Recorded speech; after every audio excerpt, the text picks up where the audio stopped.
So making a designer product is not just so easy as other stores are, boasting about it. They say, oh, we have a curated collection coming up. Yes, curated, selected from what weavers have made, but it's not a designer collection. So today, India need more stores and more retail outlets for Kabir-like products. Kabir is a formula where you would market products which are made in a deep heart of the country without designer intervention, without modifications, as chawal and dal, rice and pulses are produced. That way, handloom and handicrafts are produced in India, and not even one day artisan can sit without producing it if he has to survive. These are the crafted products I'm talking about when I'm addressing Kabir.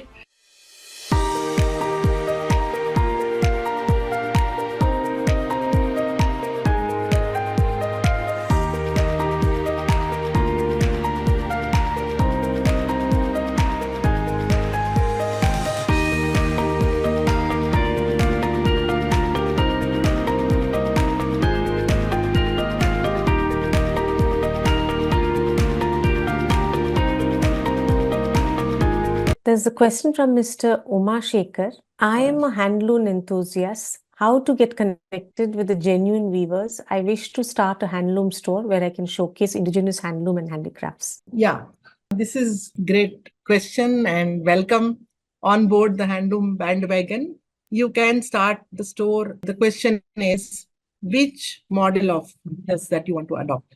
You want to adopt the supply chain, the stores like Fab India or West Side or other stores are, adopting, where procurement is done through a very expensive method. I'm saying that because few years ago I had launched a label called Kabir, and Mrs. Vani is aware of my Kabir initiative. Kabir was a brand that I wanted a big corporate company, business in textiles, to adopt. Also, government can adopt Kabir, where the whole supply chain is created from the remotest artisan or handloom weaver to the retail end. And it is possible because I have done it. I have worked with the Ikat artisan. I know, I have proven it. And also Kabir was launched in my own store in Delhi 5 years ago. The article was published. Number of corporates came for meetings, but the social good at heart was lacking there. And so I couldn't convince them for my concept. Kabir is hibernating, it is still alive. Kabir is a formula where you would market products which are made in a deep heart of the country without designer intervention, without modifications, as chawal and dal, rice and pulses are produced. That way, handloom and handicrafts are produced in India, and not even one day artisan can sit without producing it if he has to survive. These are the crafted products I'm talking about when I'm addressing Kabir. And though my own brand is a designer brand, it's a best quality handloom. There are 100 plus brands like this in India. Not enough. We have so much production happening in the villages, and where are those channels for marketing? So somebody who wants to start a store has to make a choice. You want to have a quality handloom? Are you a designer? You want to travel to the village and give your design input? See, creating a designer product line is not easy. You see my journey. That's why I had to create a vertically integrated structure, because you can't just travel to one village, go to one weaver and say, भैया ये border का color change कर दो, ये weft change कर दो, ये paper का pattern है, इसको adopt कर लो, मेरे reed पे कितने आने चाहिए. ऐसा नहीं होता है. Because for a weaver to change anything, it matters of length of the work, minimum 12 saris, minimum 24 saris. The dyeing may be a constraint. He can't just 2 kgs of yarn, he cannot dye. There are so many constraints, So making a designer product is not just so easy as other stores are, boasting about it. They say, oh, we have a curated collection coming up. Yes, curated, selected from what weavers have made, but it's not a designer collection. So today India need more stores and more retail outlets for Kabir-like products. If Kabir was adopted by ministry, in my recent meeting, I was fortunate to meet the decision makers, and I did approach Kabir. I took Kabir brochure and handed over to the ministry, saying that let one of the handloom day you announce Kabir as a program for the whole country, because we have no marketing channels left now for handicraft and handloom. So this person who wants to start a store to decide what product want to sell handloom. The village produced handloom or the designer handloom. Then I will guide you. Creativebee.in. If you go in there, also all the information, and you will see the difference. What is specialized product in handloom? How we are doing services? We are consulting for somebody to open a store, or somebody to have their collection, and what is sourcing directly from artisan from remote areas. Thank you. Please ask your question. Unmute yourself and ask your question. Hi, I'm Chakravarti. Thank you, Wish for Talks, and thank you, Binaji, for the wonderful enlightening session. So, me and my wife, we are from West Bengal, and we are also trying to do similar preservation of handloom craft of West Bengal. So, my question was that how do you communicate to the end buyer the difference between powerloom and handloom as a product? Yes, a very valid question. You will have to make your brand speak about it.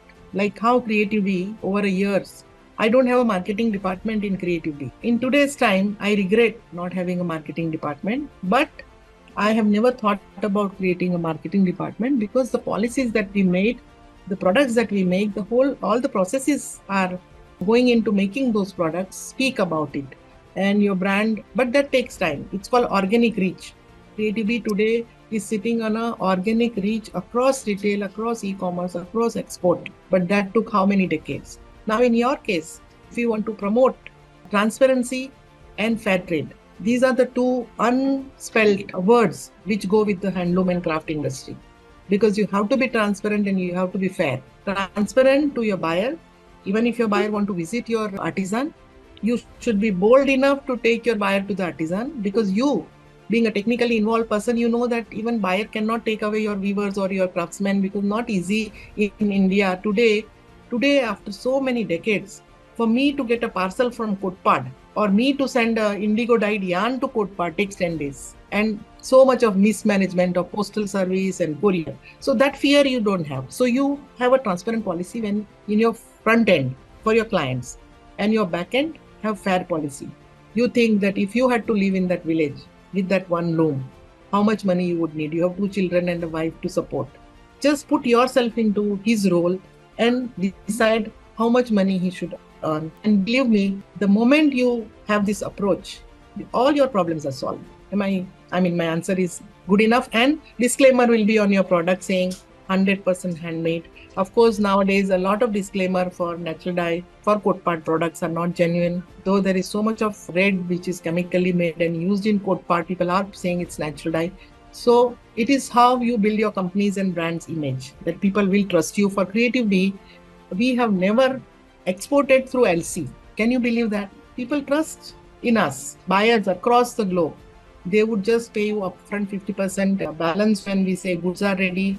They trust you for technical checks, QC that we have to do, because we do it. There cannot be anyone doing better QC than us. So we ourselves do the QC. We reject the goods ourselves if we are not happy. So this is the whole image that I didn't knowingly build. In my case, it has happened. I kept my policies very stringent. Kunal, you please ask your question quickly. So, I've been working since like I'm a 5th generation, like from the weavers family, like 5th gen who has been doing this. Okay. And in last 20 years, like we had grown to, let's just say my dad operates around 200 plus looms. Okay. But last 10 years, we have not seen growth. Okay. So because of those reasons, when I started finding out the reasons, what it is, it was same, like everyone is falling for power looms as handloom, okay, in the market. So because of that reason, there is no growth, and rather there is a decline. Okay, so for that, I started working on a traceability and authentication solution. But yeah, like it needs to be adopted for us. At least we give entire thing, like what it is made, designs, videos, and everything about the weaving. So once you scan it, you will find all the data. But we wanted really to get everywhere. So would like to work with you on this concept note, like how we can get a traceability implemented, because I've written multiple talks of, let's just say, either DC Handloom or anyone else. Everyone talks about traceability, but no one is really thinking about how it is going to get implemented. I built a technological product, but like really want to get it implemented like somewhere. Yeah, you are from which place, Mr. Varanasi. So you have Lucy, right? There are 2 things that I will tell you. As far as the traceability, I think QR code and the insert chip in your is the reality today. So I can put you in touch with people who are making those. That is one thing. Second thing is, please diversify. Why are we talking about sari. Like see Kota. When I went to Kota and I saw 5,000 only. I said, how about dress material? Why are you leaving that big chunk of 5 meters for a buyer to invest somewhere else? Increase a thicker yarn in your weft and make a dress material which will match your dupatta. So product diversification for Varanasi is very important. If you have 200 looms, sari looms, 100 looms, at least keep 25 looms to make international quality products of stoles, of yardage, of throw, home furnishings, and go for, instead of 200 running 200 looms all for sari or for anything else, make at least 25% facility, 100% exportable by. The world wants the symbols. Like my Spain buyer added a ship symbol by sea. He's not taking his goods by air to cut down the pollution. He's taking my products by sea. So every USP is adding, and you know at what price the products retail abroad? Like 3,000 rupees shirt is sold at 30,000 rupees. And if you want to see that, I can send you the link to the client's website and you will see. I'm not saying that all that is profit because export has so many duties and so many, but that's the value of your Indian product. So why are we undermining it? Why are we making only saris? Why are we making, at least balance? Ma'am, just to add to that, like what happens now whenever like someone wants to buy a fabric or dress material or something, they prefer power loom any day because there is no identification, it's cheaper, and it can be sold. And always there is a lining behind it. Like when you're wearing a cord set or like just a cushion cover, there is a lining. So it doesn't matter whether it is finished from the back or not. So people will any day prefer a power loom product over. No, not really. There are a lot of people who care for handloom, and if you can authenticate it, they will buy it. Yeah. Have you ever invited a designer to work with you, or have you given a design assignment to any company or individual designers? Because I think you need a design input. Because the very thinking that the yardage will be only power loom produced itself is something is wrong there.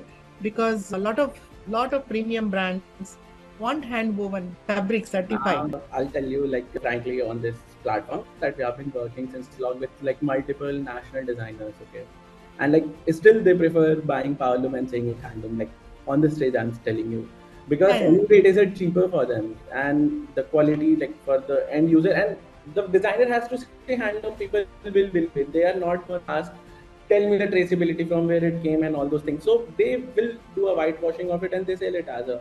So because of that problem, I have like almost 100 plus stock dupatta or fabric staying in my like inventory. They're not buying it because for them it's like costlier. The same reason. So you take me back to my younger days, and I had to make stringent rules about my policies for how I want to run Creative Bee. And one of the policies is that I would choose my client. And I had big brands of saris because Creative Bee make amazingly beautiful saris. I am not booking my own product, but you Creativebee.in. So much of value addition we do because we have the infrastructure.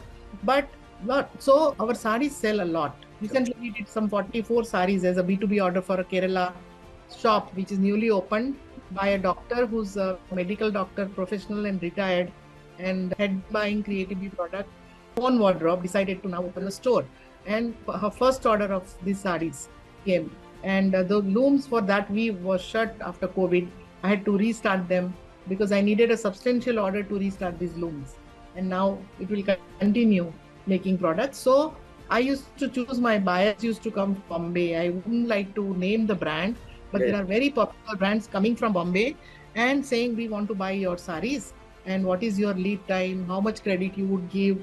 This is what we will screen every sari and only then pay you. So these kind of buyers, I used to offer them a cup of tea and then, explain how we work and say bye-bye to them. I would never think that is my client. And that's why my growth, Creative Bee as a brand, the growth is restricted. This company isn't that big. But you have a choice, no? Because you want to do only pure, you want to work with only fair companies like Rang Bandhej Private Limited from Ahmedabad. My friend Archana Shah, I want to mention her name today because she was my first B2B client. She was a designer, believed in what I was doing, and our aesthetics matched. And for years together, we have done business. She had expanded in retail years ago, and I was still at B2B. So, fair companies I would work with. And 10 companies would come my way saying, let's do business. But I would still be very cautious in selecting with whom I'm doing the business. And that's why I had to work on multiple channels. I had to keep retail, I have to keep bulk export, I have to do consulting, I have to do large consulting projects so that the fees comes and that I can again use as a working capital. It's not easy to run an establishment purely on handloom. And it has been a challenge, particularly post-COVID was a big challenge. So I'm saying you are young and choose your clients, choose the market. And then otherwise what will happen is if ship is sinking, how many 100 weavers will sink? How many ancillary workers will sink? If you have a wrong buyer, that is what has happened in Banaras, in Bhagalpur. I have met a producer of Munga and silk, Matka silk, manufacturer, 2,000 meters order rejected. Yep. And the placing of order was not done properly. In order bheja, इन्होंने देखा नहीं कि क्या confirmation, what is the confirmation, whether it is stamped properly by the company, stamp authorized signatory, all that you have to check. And if you say, array order by 20,000 meters, I got an order and you start producing it without any assurance, and nobody, believe me, nobody wants to pay you upfront. Yeah, absolutely. Ask for advance, everyone will shy away. But no, I mean, if they shy away, or if they don't want to invest in the products that you are making for them, how are you going to invest in the product? You are a trader. You are not a trader. You are a fair MSME business. You work with a very small working capital from the bank. And your buyers, I mean, your producers are so needy. You need to pay them weekly. Yeah. Not even monthly. Daily. You need to pay. Pay them daily. So that is it. That's the lesson that you will take today from me. Sure, ma'am. I connect with you also, ma'am, offline to have more. Sure. There's another question from Mr. Evra. I would like to know more about the banana fabric and how to procure it. Yeah. So banana fiber, fabric तो fiber की बात करनी पड़ती है. First we have to talk about banana fiber. It's a great idea to utilize our natural resources. Mrs. Shivani was mentioning our project of water hyacinth, which we last year completed after our track record was found from Thailand, and the collector was so optimistic. He invited us to his jurisdiction, which is Tuticorin, Tamil Nadu. We adopted 2 villages and we have transformed 60 women's lives. Completely non-skilled women are made to make beautiful baskets from water hyacinth. And I spotted one of the products through an exporter. The exporter won 1 million pieces in that. So now more states are waking up and more government is also considering this as a very good initiative for semi-skilled artisan. So let's hope something good happens. But banana fiber ke liye, making fiber is easy, but you have to blend it with something. As a textile technical expert, I would say that banana by itself, you can't create warp and weft.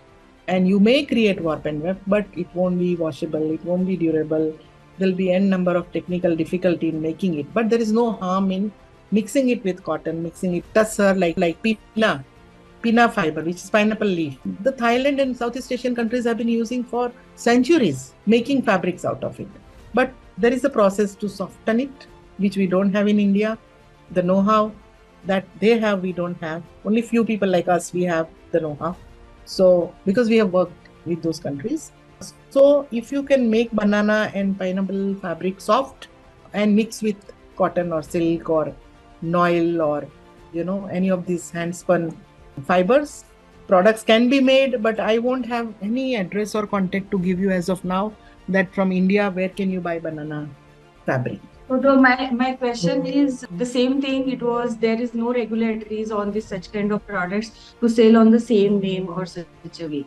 So can we do something about it? I will answer this question that I'm happy that you are a designer. So there is one milestone achieved, because designer in India in context of handloom can make a lot of difference and contribute. First and foremost, you bring the set of weavers in Aurangabad to do other products than Paithani sarees. And product diversification should be your mantra for now. And always talking about powerloom invention in handloom, like how we have been, the whole topic of today was that, which is beyond anybody's control. So what designer can do is give assurance, like Kota. I am now giving assurance to Kota weavers that, okay, let's make yardage also, not just sari, not just dupatta. Also, I have designed with my team here, we have designed some 50 odd products of mid-range saris, because all stores don't need to buy those bridal saris, right? So and there are stores which are owned by Tata and owned by the chain stores.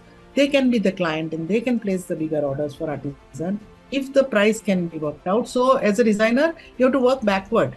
First decide the price, then decide the wages that weavers are comfortable, then decide the amount of zari that you want to put in. You can play with the amount of zari that you want to use and control your price. So these are the few things that you need to do. And Paithani has been muted for so many years. So go back to original Paithani, try to keep some looms running only for original Paithani, find buyers who will pay those weavers and you high for the original Paithani, like we do. We have very few original uppadas, which are so exquisite that people would just come, take it and go. Because in today's world, to get original traditional handloom itself is a challenge. So these are the two parameters. One side you go traditional, other side you contemporize as a designer, make products which can bring bigger order to the artisan. So artisan group can make few traditional saris a year and make few thousand meters or few thousand products which are more mainstream. क्योंकि बनारस में जरी वाली साड़ी बनती है, औरंगा में पैठनी भी जरी के साथ बनती है. That concept you have to break. And as somebody said के fabric तो powerloom में ही बनता है. No, not necessarily. The comfort of powerloom fabric is far from hand-woven yardage. And there are brands all over the world. Within India, there are designer brands who want those fabrics. So, sky is the limit. Thank you.